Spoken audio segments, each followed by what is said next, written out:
Good morning students, हमारे YouTube channel सत्कारी online classes में आप सभी का स्वागत है। तो मैं अमित शर्मा आज आपके लिए लेके आया हूँ क्लास 8 के लिए साइंस के चैप्टर फर्स्ट का सेकंड लेक्चर। चैप्टर फर्स्ट था हमारा क्रॉप प्रोडक्शन एंड मैनेजमेंट। तो उसमें हमने पढ़ा क्रॉप्स क्या होती हैं, फसलें क्या होती हैं, फसलों का सीजन के आधार पर कौन कौन से भागों में बांटा गया है। ठीक है, तो एक बार उसको रिवाइज करते हैं थोड़ा। तो फसल क्या होती है, किसी एक स्थान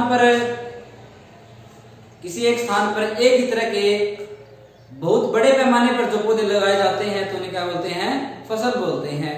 दूसरा, इसको कितने भागों में बांटा गया है, सीजन के आधार पर दो भागों में। कौन कौन सा, खरीफ की फसलें, रबी की फसलें। खरीफ की फसलें वर्षा ऋतु में बोई जाती हैं, रबी की फसलें सर्दी ऋतु में बोई जाती हैं। उनका टाइमिंग वगैरह, कौन कौन सी फसलें होती हैं, ये सब आपको बताया गया था। ठीक है, तो उससे आगे फसलों के उत्पादन के लिए हम क्या क्या प्रक्रियाएं करते हैं, कल्टीवेशन के लिए, खेती के लिए कौन कौन सी क्रियाएं की जाती हैं, तो उसे बोलते हैं कृषि पद्धति। क्या बोलते हैं, कृषि पद्धति या एग्रीकल्चरल प्रैक्टिसेस। क्या बोलते हैं, एग्रीकल्चरल प्रैक्टिसेस। तो एग्रीकल्चरल प्रैक्टिसेस क्या होता है? The cultivation of crops involving या involve some activities are known as agricultural practices. यानी कि किसी भी फसल की खेती करने के लिए उसमें कुछ क्रियाकलाप किए जाते हैं, उसे कृषि पद्धति या कृषि एग्रीकल्चरल प्रैक्टिसेस कहा जाता है। कौन कौन से क्रियाकलाप होते हैं, उन सब के बारे में हम पढ़ेंगे। सबसे पहला होता है प्रिपरेशन ऑफ सोइल, यानी कि मिट्टी को तैयार करना। सबसे पहला होता है preparation of soil, preparation of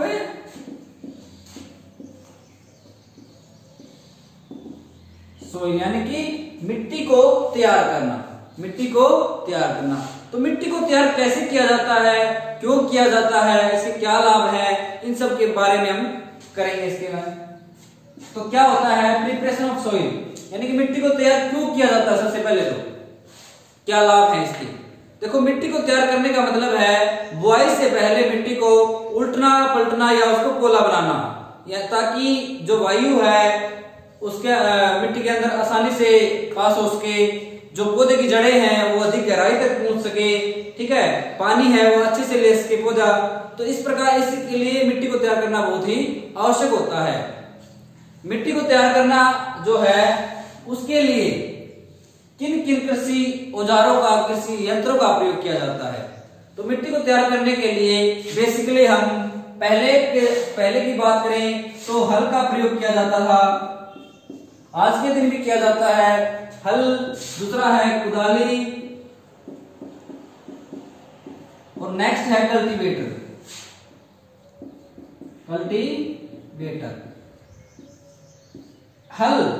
हल क्या होता है, लोहे के एक पात पे तिकोना बना होता है ये, ठीक है, और ऊपर एक जो लकड़ी का डंडा इसके साथ लगा होता है।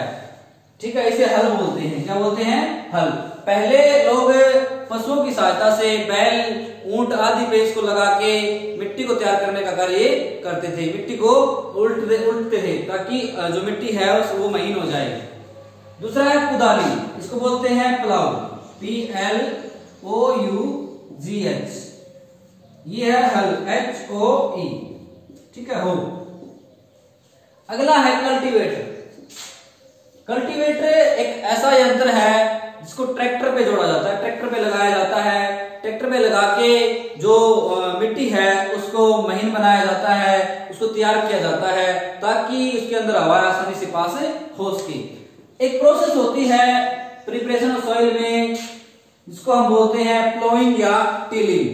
प्लोइंग या टिलिंग। तो टिलिंग क्या होता है, TILLING,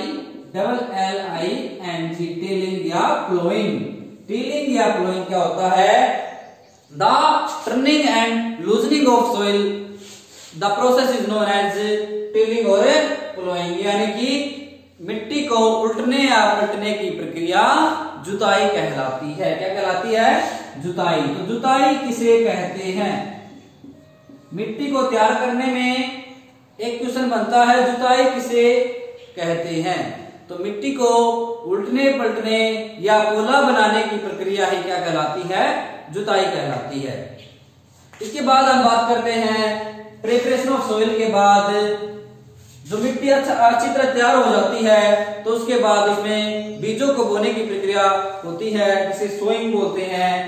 दूसरी प्रक्रिया है उसे क्या बोलेंगे, सोइंग, SOWING, सोइंग,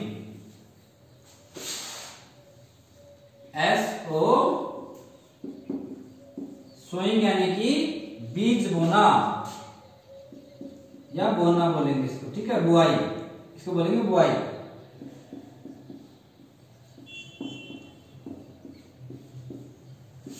तो मिट्टी को तैयार करने के बाद अच्छे उन्नत किस्मों के बीजों का चुनाव किया जाता है, जिससे ऐसे बीज जिनको थोड़ी जगह पे अच्छी प्रकार की फसल ले सके, तो ऐसे बीजों को बोया जाता है। इस प्रोसेस को बुआई बोलते हैं या सोइंग बोलते हैं। बीजों को बोने की प्रक्रिया को क्या बोलते हैं, बुआई। इसको कृषि औजारों का प्रयोग किया जाता है उगाने के लिए, बीजों को बोने के लिए कुछ कृषि औजारों का प्रयोग किया जाता है। कौन कौन से कृषि औजार हैं, जैसे जो हल होता है उसके ऊपर एक फाल लगाई जाती है, कीप के आकार की फाल होती है, इसके अंदर से बीजों को डाला जाता है। दूसरा जो है वो है सीड ड्रिल। सीड ड्रिल नाम का एक यंत्र होता है जिसको ट्रैक्टर पे लगाया जाता है, इसकी सहायता से भी बीजों की बुआई की जाती है। बीजों को बोने के बाद तीसरी प्रक्रिया होती है एडिंग मैन्योर एंड फर्टिलाइजर। क्या होती है, एडिंग मैन्योर एंड फर्टिलाइजर।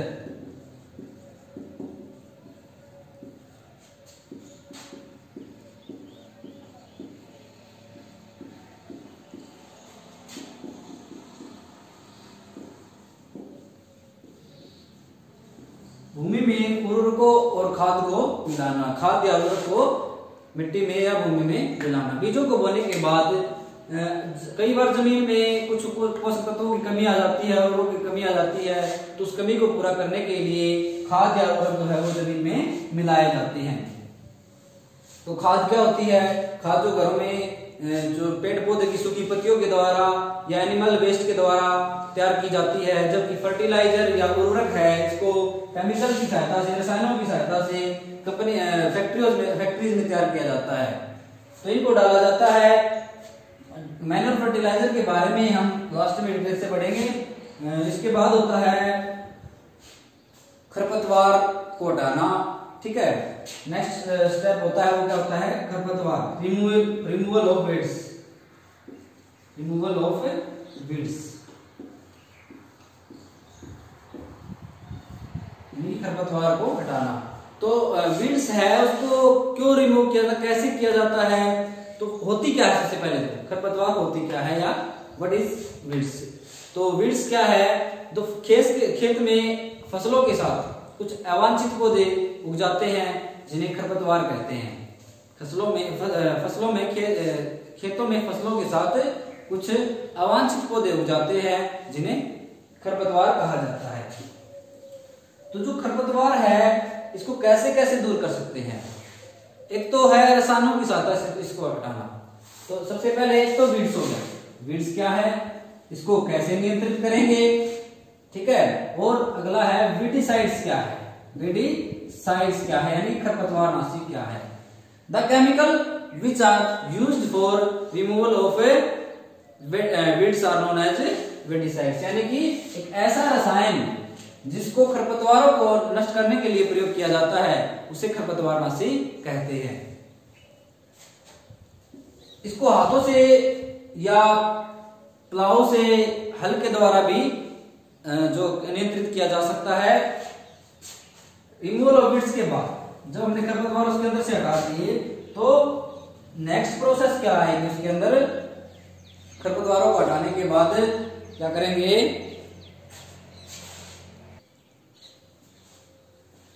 तो सॉरी इसके अंदर एक जो प्रोसेस होती है वो है सिंचाई, इरिगेशन या सिंचाई। सिंचाई जो है वो वीड्स को हटाने से पहले की जाती है, इरिगेशन या सिंचाई। सिंचाई किसे कहते हैं, निश्चित समय अंतराल पर पौधों को आवश्यकता अनुसार पानी देने की प्रक्रिया ही सिंचाई कहलाती है। तो सिंचाई किसे कहते हैं?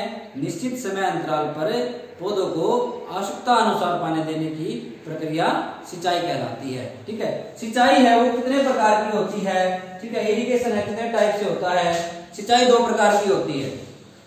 कौन कौन सी? एक पे आती है स्प्रिंकल सिस्टम, दूसरा है ड्रिप सिस्टम। एक होता है स्प्रिंकल सिस्टम, दूसरा होता है ड्रिप सिस्टम, यानी कि छिड़काव तंत्र और ड्रिप तंत्र। छिड़काव तंत्र जो है इसका प्रयोग असमतल भूमि में किया जाता है, जहां पानी की कमी भी होती है और भूमि कैसी होती है? असमतल होती है।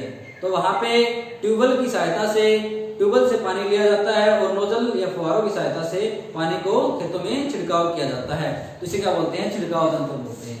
दूसरा होता है ड्रिप तंत्र। ऐसा जो पानी का सिस्टम है वो वहां उस इलाके में किया जाता है जहां पानी की बहुत ज्यादा कमी होती है, वहां पानी को स्टोर करके रखा जाता है और उसके बाद पौधों की जड़ों तक टपका टपका या बूंद बूंद करके पानी पहुंचाया जाता है, तो उसे ड्रिप तंत्र बोलते हैं। उसके बाद प्रोसेस आती है हार्वेस्टिंग। क्या आती है? हार्वेस्टिंग, HARVESTING, हार्वेस्टिंग या कटाई। इन सब प्रक्रियाओं के बाद जब फसल पक के तैयार हो जाती है, जब फसल पक के तैयार हो जाती है तो उसकी क्या की जाती है? कटाई की जाती है। क्यों कब की जाती है? जब फसल है वो मैच्योर हो जाती है, यानी कि जो कटाई के लिए तैयार हो जाती है, पक जाती है, तो उसके बाद इस प्रक्रिया को किया जाता है, कटाई का प्रयोग किया जाता है। इसके लिए हार्वेस्ट का प्रयोग किया जाता है, या कुछ लोग दराती के द्वारा या फिर मशीनों के द्वारा, कंबाइन के द्वारा, इनके द्वारा इसका प्रयोग, ये काम किया जाता है हार्वेस्टिंग का। कटाई होने के बाद एक इम्पोर्टेंट जो प्रोसेस है वो आती है कौन सी? थ्रेसिंग की। कौन सी आती है? थ्रेसिंग। थ्रेसिंग है वो कैसे की जाती है? थ्रेसिंग का कार्य है थ्रेसर की सहायता से किया जाता है। थ्रेसर एक मशीन का नाम है जो क्या करती है? अनाज को भूसे से अलग करने के काम आती है।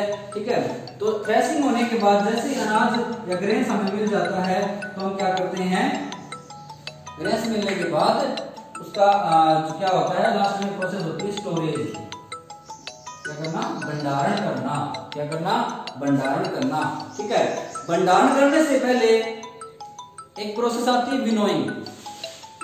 विनोइंग यानी कि फटकना, यानी अनाज के अंदर जो वेस्टेज यानी कि जो भूसे के कण आ जाते हैं, चाह बोलते हैं जिसको, ठीक है, तो उसको दूर करने के लिए एक विनोइंग नाम के प्रोसेस का प्रयोग किया जाता है। उसके बाद जब हमें साफ सुथरा अनाज प्राप्त हो जाता है तो उसका भंडारण का कार्य करते हैं। तो भंडारण क्या होता है, कैसे करते हैं? भंडारण के लिए क्या क्या आवश्यक होता है, कौन सी जगह चूज करनी चाहिए, इस प्रकार की बातें आती हैं। तो भंडारण के लिए ऐसी जगह हो जहां सूर्य का प्रकाश अच्छी तरह से आता हो, नमी ना हो, ठीक है, किसी प्रकार की वहां पे जो एनिमल्स चूहे वगैरह हैं वो ना पहुंच सके, बड़े एनिमल्स भी ना पहुंच सके, तो ऐसी इस प्रकार की जगह का चुनाव करके क्या करते हैं? फसल का भंडारण करते हैं। ठीक है, इसमें अगर कुछ समझ में ना आए तो कमेंट में बताएं और चैनल को ज्यादा से ज्यादा सब्सक्राइब करें, शेयर करें और जो भी अपना सुझाव वगैरह है वो आप कमेंट करके दे सकते हैं। थैंक्स।